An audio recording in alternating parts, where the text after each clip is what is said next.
বন্ধুরা, এটি সেই সময়ের কথা যখন মদিনার গলিগুলো চার দিক থেকে আনন্দে ভরপুর ছিল।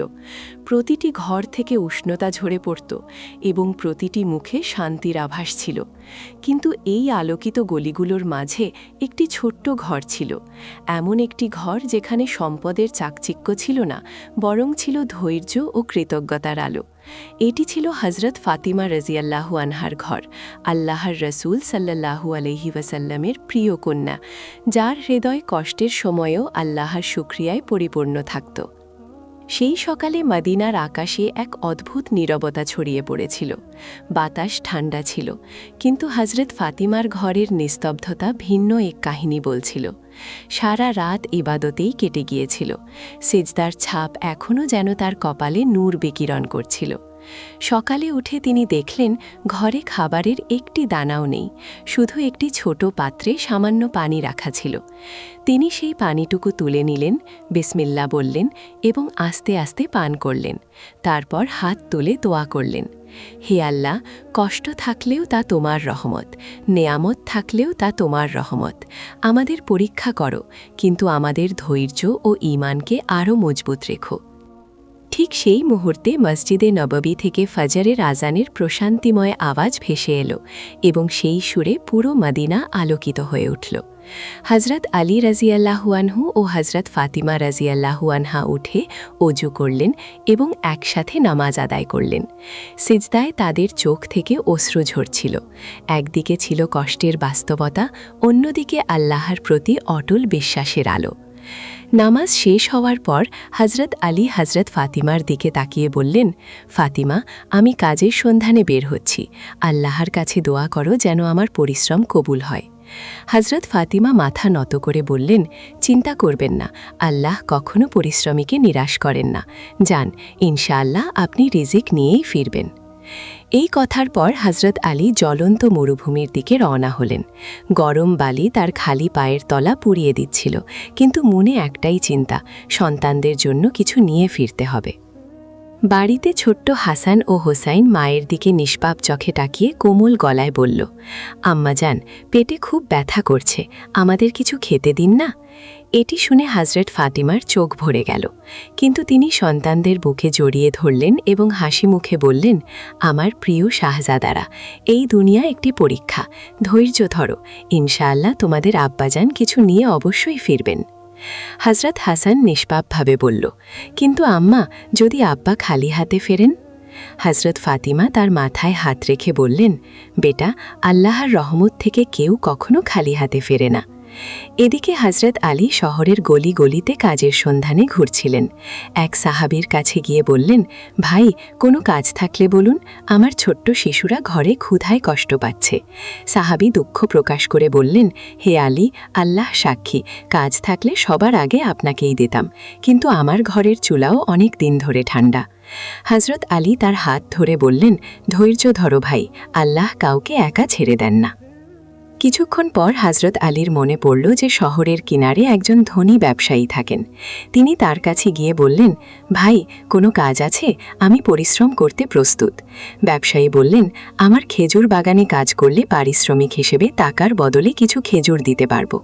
হজরত আলী একটু ভেবে বললেন, রাজি, সন্তানদের জন্য দুটি লোকমাও আমার কাছে পুরো দুনিয়ার চেয়ে বড়। তিনি রোদের মধ্যে কয়েক ঘন্টা পরিশ্রম করলেন এবং কাজ শেষ হলে ব্যবসায়ী পারিশ্রমিক হিসেবে কিছু খেজুর দিলেন। হাতে খেজুর আসতেই হজরত আলী আকাশের দিকে তাকিয়ে আল্লাহর শুকরিয়া আদায় করলেন। তারপর দীর্ঘ পথ পাড়ি দিয়ে বাড়ি ফিরলেন এবং খেজুরগুলো হজরত ফাতিমার হাতে দিলেন। শিশুরা দৌড়ে এসে জিজ্ঞেস করল, আব্বাজান, কি এনেছেন? হজরত আলী এসে বললেন, শুধু কিছু খেজুর, কিন্তু এতে আল্লাহর বারকাত আছে। তারপর সবাই একসাথে বসে খেতে শুরু করল। ঠিক তখনই দরজায় টোকা পড়ল। হজরত ফাতিমা উঠে দরজা খুললেন। বাইরে একজন বৃদ্ধ মানুষ দাঁড়িয়ে আছেন। তার গলা কাঁপছে, চেহারায় ক্ষুধা ও দুর্বলতা স্পষ্ট। তিনি গভীর শ্বাস নিয়ে বললেন, বেটি, আমি অনেক দিন ধরে ক্ষুধার্ত, আল্লাহর নামে আমাকে কিছু খেতে দাও। এটি শুনে হজরত ফাতিমার চোখ ভিজে গেল। তিনি হজরত আলীর দিকে তাকিয়ে নরম গলায় বললেন, হে আমার অভিভাবক, এই বৃদ্ধ মানুষটি অনেক দিন ধরে ক্ষুধার্ত এবং আল্লাহর নামে খাবার চাইছেন। কেন আমরা এই খেজুরগুলো তাকে দিয়ে দিই আর আমরা শুধু পানি দিয়ে কাজ চালাই? হযরত আলী উদ্বিগ্ন হয়ে বললেন, ফাতিমা, তাহলে আমাদের শিশুরাও না খেয়ে থাকবে? হজরত ফাতিমা মৃদু হেসে বললেন, আলী, আমাদের সন্তানরা যদি ক্ষুধা সহ্য করে, আল্লাহ তাদের পুরস্কার দেবেন, আর এই গরিব মানুষটির দোয়া যদি আমাদের কাছে পৌঁছায়, সেটাই হবে এই দুনিয়ার সবচেয়ে বড় সম্পদ। এটি শুনে হজরত আলী আর কোনো প্রশ্ন না করে সব খেজুর সেই বৃদ্ধকে দিয়ে দিলেন, আর সেই রাতে সবাই শুধু পানি পান করে ঘুমিয়ে পড়লেন। পরদিন আবার সেই একই পরীক্ষা ফিরে এলো। সকালে হজরত আলী আবার কাজের সন্ধানে শহরের দিকে বের হলেন। সারাদিন ঘর কষ্টে ঘেরা থাকলেও সেই ঘরের পরিবেশ ধৈর্য ও কৃতজ্ঞতার সুগন্ধে ভরা ছিল। সন্ধ্যা হলে হজরত আলী ক্লান্ত পায়ে বাড়ি ফিরলেন, এবার হাতে সামান্য আটা। ঘরে ঢুকতেই হজরত ফাতিমা আনন্দের সাথে আলহামদুলিল্লাহ বললেন এবং সেই আটা দিয়ে চুলায় রুটি বানাতে শুরু করলেন। এমন সময় ছোট্ট হাসান ও হোসাইন নিষ্পাপ চোখে মায়ের দিকে তাকিয়ে জিজ্ঞেস করল, আম্মাজান, আজকে কি আমরা খাবার পাব? হজরত ফাতিমা হাসলেন, তাদের মাথায় হাত বুলিয়ে ভালোবেসে বললেন, আমার প্রিয়রা, আল্লাহর ওপর ভরসা রাখো, যা আছে তাতেই বরকত আছে। ঘরে শুধু কিছু রুটি আর পানি ছিল। সবাই বসে একটি একটি করে রুটি নিতে শুরু করেছে। এমন সময় হঠাৎ দরজায় টোকা পড়ল।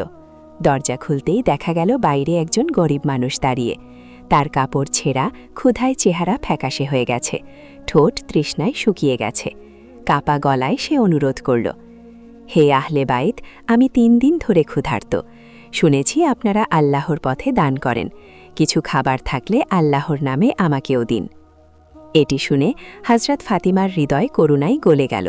তিনি হজরত আলীর দিকে তাকিয়ে নরম গলায় বললেন, হে আমার অভিভাবক, যেই রুটিগুলো আমাদের কাছে আছে এই ক্ষুধার্ত গরিবকে দিয়ে দিন। হজরত আলীর মনে শিশুদের কথা এলো। উদ্বিগ্ন হয়ে জিজ্ঞেস করলেন, ফাতিমা, তাহলে আমাদের নিষ্পাপ শিশুরা কি খাবে এবং তুমি নিজে কিভাবে চলবে? এটি শুনে হজরত ফাতিমার ঠোঁটে প্রশান্তির হাসি ফুটে উঠল। তিনি বললেন, হে আলী, ক্ষুধার কষ্ট আমাদেরও আছে, কিন্তু এই গরিব মানুষটির বুকে জ্বলতে থাকা আগুন আমাদের চেয়ে অনেক বেশি তীব্র। আমরা এই দুনিয়ায় আরাম ও পেট ভরার জন্য আসিনি, আমরা এসেছি আল্লাহর সন্তুষ্টি অর্জনের জন্য। হজরত আলী হাসান ও হোসাইনের দিকে তাকিয়ে কোমলভাবে বললেন, আমার প্রিয় শিশুরা, আমরা যদি ধৈর্য ধরি, আল্লাহ আমাদের এর চেয়ে অনেক ভালো কিছু দেবেন। শিশুরা নিষ্পাপ চোখে আব্বার দিকে তাকিয়ে বলল, ঠিক আছে বাবাজান। এটি শুনে হজরত আলীর চোখ ভিজে গেল। তারপর তিনি সব রুটি সেই ক্ষুধার্ত গরিবকে দিতে দিতে বললেন, আমাদের একমাত্র উদ্দেশ্য হল আল্লাহর সন্তুষ্টি ও তার খুশি। ঘরের ভেতরে এখন শুধু সামান্য পানি রইল। হজরত ফাতিমা সেই পানি পান করে তৃষ্ণা মেটালেন। তার চেহারায় ক্ষুধার ক্লান্তি ছিল, কিন্তু চোখে ছিল ধৈর্য এবং হৃদয়ে আল্লাহর উপর বিশ্বাস। হজরত আলী তাকে দেখতে দেখতে মনে মনে ভাবলেন, হে ফাতিমা, কি বড় পরীক্ষাই না এটি! তবুও তুমি নিজে ক্ষুধার্ত থেকেও অন্যদের খাওয়াতে কখনো দ্বিধা করো না। নিশ্চয়ই আল্লাহ তোমার এই দানশীলতা তার দরবারে কবুল করবেন। ঠিক সেই মুহূর্তে আল্লাহ রাব্বুল আলামিন হজরত জিব্রাইল আলাইহিসসালামকে আদেশ দিয়ে বললেন, হে জিব্রাইল, আমার প্রিয় হাবিবের কন্যা ফাতিমা যে ধৈর্য ও নিষ্ঠা দেখিয়েছে তা অতুলনীয়।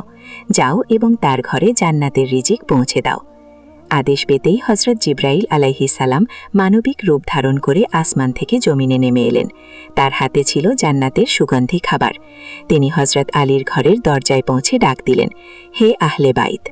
হজরত আলী দরজা খুলতেই সামনে এক নুরানি চেহারার মানুষ দাঁড়িয়ে। তিনি জিজ্ঞেস করলেন, আপনি কে? সেই মানুষটি উত্তর দিলেন, আমি আল্লাহর পাঠানো একজন ফেরেশতা। তোমরা যেভাবে নিজেরা ক্ষুধার্ত থেকেও অন্যদের খাইয়েছ, আল্লাহ সেইভাবে তোমাদের জন্য জান্নাত থেকে রিজিক পাঠিয়েছেন। এটি শুনে হজরত আলী কেঁদে ফেললেন এবং বললেন, সুবহানাল্লাহ, আমাদের রব কত রহমকারী। তিনি খাবার ভেতরে নিয়ে হজরত ফাতিমাকে বললেন, দেখো ফাতিমা, আল্লাহ তোমার ধৈর্যের কি পুরস্কার পাঠিয়েছেন। হজরত ফাতিমা আস্তে আস্তে কাছে এলেন। খাবার দেখে তার চোখ থেকে অশ্রু ঝরে পড়ল। তিনি বলে উঠলেন, হে আমার রব, তুমি কত মেহেরবান ও করিম, এটি তোমার রহমত ও তোমার দয়া। ঠিক তখন হাসান ও হুসাইন নিষ্পাপভাবে জিজ্ঞেস করল, আম্মাজান, এই খাবার কোথা থেকে এলো? হজরত ফাতিমা তাদের বুকে জড়িয়ে নিয়ে বললেন, বেটা, এই খাবার জান্নাত থেকে এসেছে। আল্লাহ তোমাদের ধৈর্যের পুরস্কার দিয়েছেন।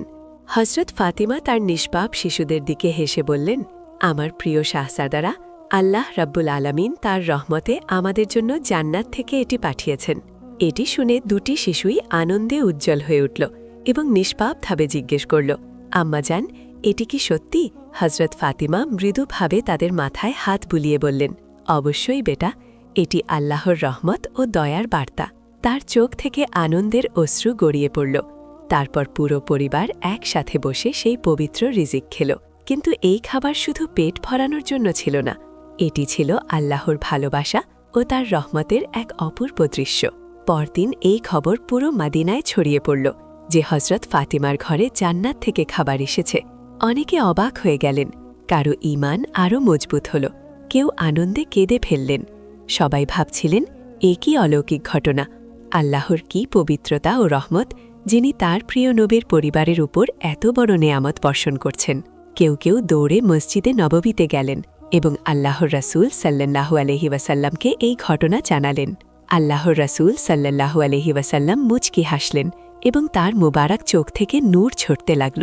তিনি বললেন, হে লোক সকল, আল্লাহ যখন তার বান্দাদের পরীক্ষা করেন তখন ধৈর্যশীলদের জন্য এমন নেয়ামত রেখে দেন যা মানুষের বুদ্ধিতেও ধারণা করা সম্ভব নয়। ফাতিমা ও আলী নিজেরা ক্ষুধার্ত থেকেও অন্যদের খাইয়েছেন, আর আল্লাহ তাদের এমন রিজিক দিয়েছেন যা দুনিয়ার সকল নেয়ামতকে ছাড়িয়ে যায়। এটি শুনে সাহাবাদের চোখও ভিজে গেল। সবাই বুঝল যে এটি শুধু খাবার নয়, এটি ধৈর্য ও কৃতজ্ঞতার জন্য আল্লাহর পুরস্কার। সেই দিনের পর পুরো মাদিনায় মানুষ হজরত ফাতিমার ঘরকে একটি আদর্শের মতো দেখতে লাগল। যখনই কোনো গরিব, এতিম বা মুসাফির তার দরজায় আসত, তারা নিশ্চিত থাকত যে খালি হাতে ফিরবে না। হজরত আলী প্রায়ই রাতে বাড়ি ফিরতে ফিরতে ভাবতেন, আমার মালিকের কি অপার শক্তি, আমরা ক্ষুধার্ত থাকি তবুও আমাদের দস্তরখানে নেয়ামত নেমে আসে, আমরা কষ্টে থাকি তবুও হৃদয় শান্তি ও আল্লাহর প্রতি বিশ্বাস থাকে। আর হজরত ফাতিমা তার সাধারণ জীবনেও আল্লাহর শুকরিয়া আদায় করতেন।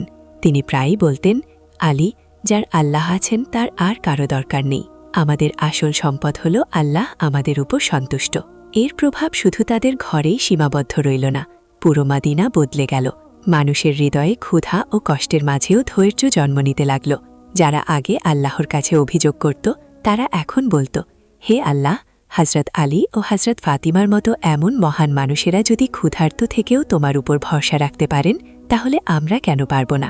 একদিন আল্লাহর রাসূল সাল্লাল্লাহু আলাইহি ওয়াসাল্লাম তার সাহাবাদের বললেন, হে আমার বন্ধুরা, এই দুনিয়া পরীক্ষার জায়গা।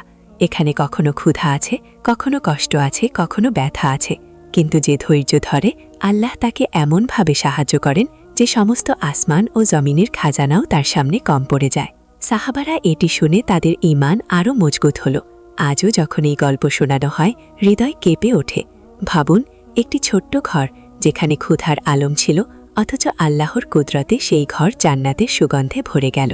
এই ঘটনা আমাদের শেখায় যে ক্ষুধার মাঝেও ধৈর্য ধরতে হবে, কষ্টের মাঝেও শুকরিয়া আদায় করতে হবে এবং আল্লাহর উপর পূর্ণ ভরসা রাখতে হবে, কারণ আল্লাহ তার ওয়াদার বিরুদ্ধে যান না। শেষে যখনই মানুষ এই ঘটনা স্মরণ করে, তাদের চোখ ভিজে যায় এবং হৃদয় থেকে শুধু এই দোয়াই বের হয়, হে আল্লাহ, আমাদেরও হজরত আলী ও হজরত ফাতিমার মতো ধৈর্য দাও, আমাদেরও তোমার রহমতের একটি অংশ দাও এবং আমাদেরও তাদের মধ্যে শামিল করো যাদের তুমি জান্নাতের নেয়ামতে ভূষিত করবে। এইভাবে হজরত ফাতিমা ও হজরত আলীর এই ঘটনা শুধু তাদের ঘরের গল্প হয়ে রইল না, এটি পুরো উম্মতের জন্য এমন একটি আলো